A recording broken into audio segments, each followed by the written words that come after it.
Hey all, welcome to Excel with Merrill, and today we're going to go through some intermediate functions in Excel. If you haven't checked out my Basics of Excel videos, be sure to check those out first. We're going to pick up where the second Basics with Excel video left off, and I'm just going to go through some very useful intermediate functions within Excel that will really let you better utilize the software. So the first one I'm going to go through is the Format Painter, which lets you copy formats. So we're going to add Logan's collection, and this is a t-shirt collection. So we're going to go brand,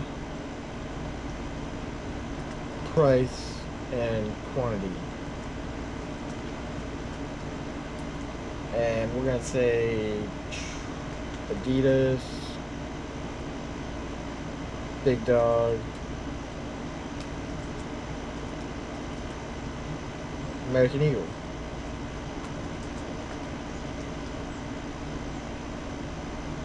So now we've got the beginnings of this table, and I'm going to show you how to use the Format Painter to copy the format of Billy's table to Logan's. So first you're going to select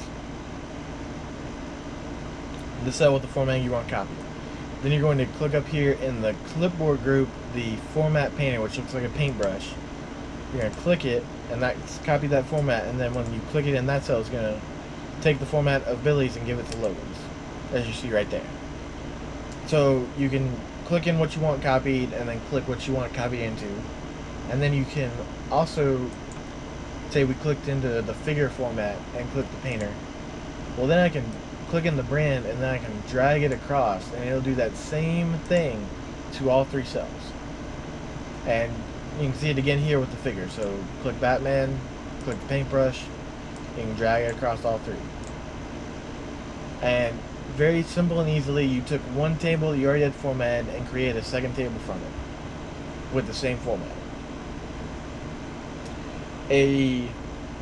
Another bit that you can use in Excel is I undid the dollar signs I put in when I typed in the prices on Billy's, and I'll add a few prices here. So we'll say $40 for that shirt, that dollar was 20, and this one's 50. And Logan has, say, 2 of those, 1 of those, and 5 of those. Really likes his clothing for some reason. So we can go through, we can highlight all these price cells with prices in them, and we can click right up here into the dollar sign under the numbers group, and now format all of them as currency. And you can actually even click what currency you want them to be in. So we can put them in yen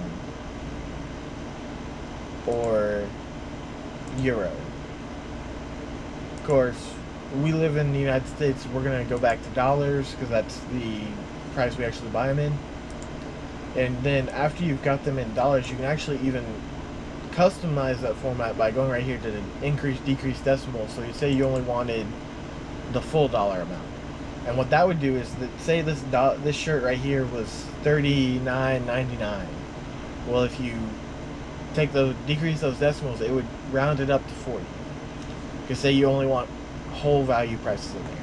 Alright, we'll go ahead and format that as dollars as well. And I really don't want those zeros in there. So there we go. Now we have these two tables, and I showed you how to adjust the numbers and that formatting in there. Now I'm going to show you this really useful thing called conditional formatting. So of course the select to effect rule, you select all these, and then you go up here to in the styles group and click conditional formatting. And from here you can do any of these here. They're exactly as they say. So highlight cell rules, so you click greater than, and you just put, like, so if they're greater than red, greater than 35, you can fill the cell such and such. The one that I think is best for this type of collection is to use the color scales, and we're going to use green, yellow, red. Works. And so what this has done is those three cells are differentiated based on their price. So the green one's the most expensive, the red one's the least expensive. And it'll be even more obvious when I do it over here for Billy's collection, and you can really see the differences in there. So as you can see, this one's green since it's the most expensive. Then you have the light, this darker yellow, and the lighter yellow, and then the lighter orangish color, and then the red for the cheapest. And what this would do is, say I had a list of 50 of these figures. If I use this color scale, I would be able to look through it real quick and say, okay, well, the Spider-Man figure is obviously my most expensive figure. And you can use it like that, and that's really useful when you have a set of information like that. Another useful function in Excel are the actual functions, like the sum function. So say we wanted the combined price of all the shirts in Logan's collection. So we do equals, you can do equal sign, then you can just click each individual cell and then add a plus sign, and then click another one, add a plus sign, click another one, and that would do it. But there's an easier way. You can just click equals, type in the sum function, which is just sum, add an open parentheses, and then highlight the range you want to use.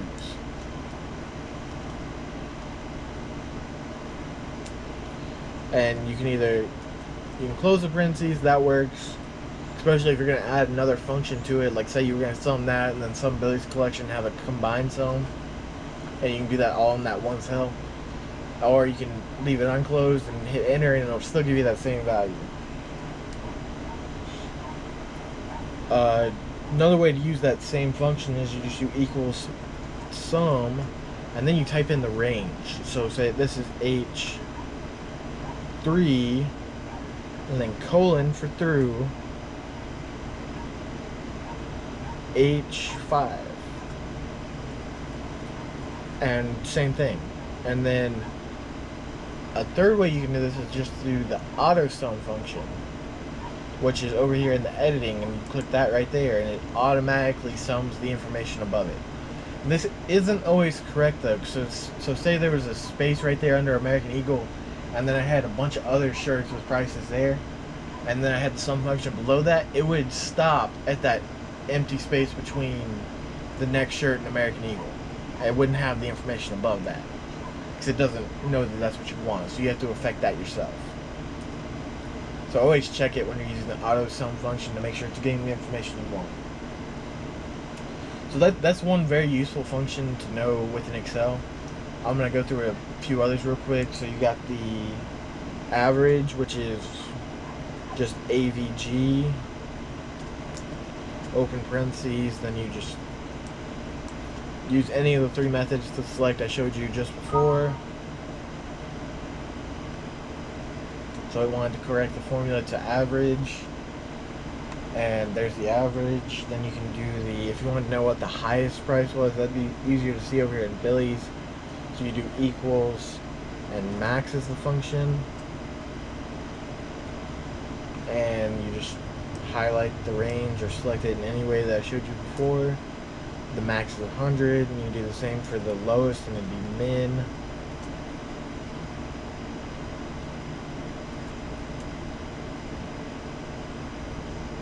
And those are some really useful functions. And say you needed a function for something, but you didn't know exactly what function you were looking for. If you go to the Formulas tab and insert function, and you type in a brief description of the function. So say I need something to count the number of figures, I type in count and go, and it'd tell me that, hey, maybe you need the count function, which counts the number of cells in a range that contain numbers. But maybe it's count A, counts the number of cells in a range that are not empty, and that would be what we need for the figures, because it's not a number, it's the number of ones that actually have something in it, which is what you'd have for the figures, and that would work. And you hit OK, and then it wants you to click a value, and you can click here and select your range, hit OK, and there's 5.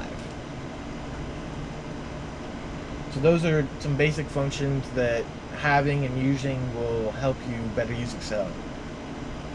I'm going to show you a few other quick tips and tricks that'll help you out, and then we'll let you get out of here. So a really useful one is the autofill, which will copy what's in a. So say I wanted to copy this over, you wait till the colored X is in, you just pull it over, and it'll copy that. That's autofill. It'll autofill it right next to it, which is really useful when you want to take something in one cell and move it to one right next to it. But what it's even more useful for is time, day, stuff like that. So say like Monday. If I type in Monday, and I'd say I was trying to make a days of the week calendar, you'd say, oh man, I gotta type in all 7 days. Nope. Type in Monday, take it till it gets the autofill, then start dragging it, and it automatically knows, hey, you want the rest of the week. Same thing for dates. So 1/1, which will take it to words, but you go automatically. Say a time, so you got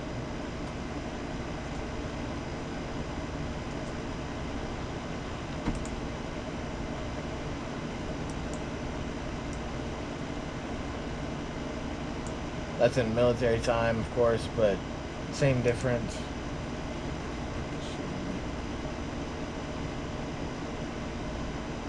You can also get it to copy a function, so you have the sum function there. So say you want to copy a function, click it in the cell, get the autofill over, and you copy it over, and it'll take that sum function. It's in this cell that's summing H3 through H6, and copy it over here to be doing the same thing for I3 through I6. And it can also copy a pattern. So say you have something going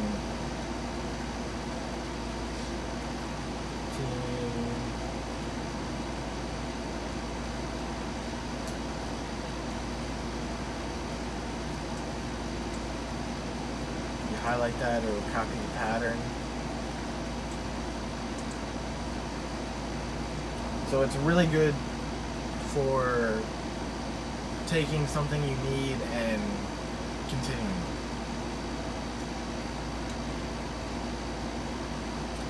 Another good one to know for tables is the freeze panes function. So we're going to go to view, and here it is right here with freeze panes. So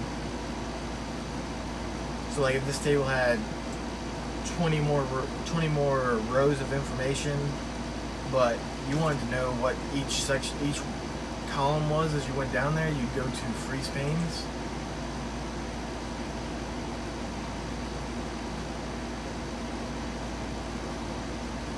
And it would keep that, and then if I scroll down, it would keep that there the whole way. And of course you can unfreeze the panes, and you can get it to freeze your selected ones.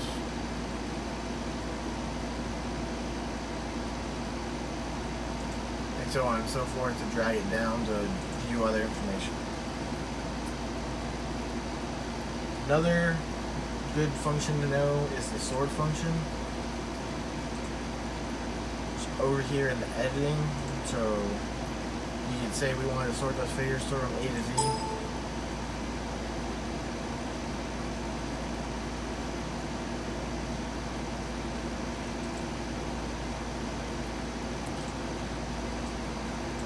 And so your first feeling is that, hey, it didn't sort the price and the quantity, and if you actually pay attention, it did.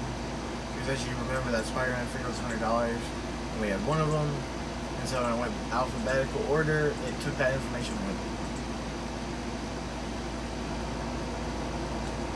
it. Another good function to know is the filter function.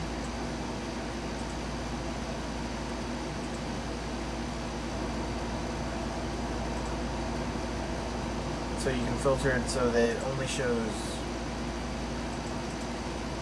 So it's got to select all. Maybe you only want to see Black Panther figures.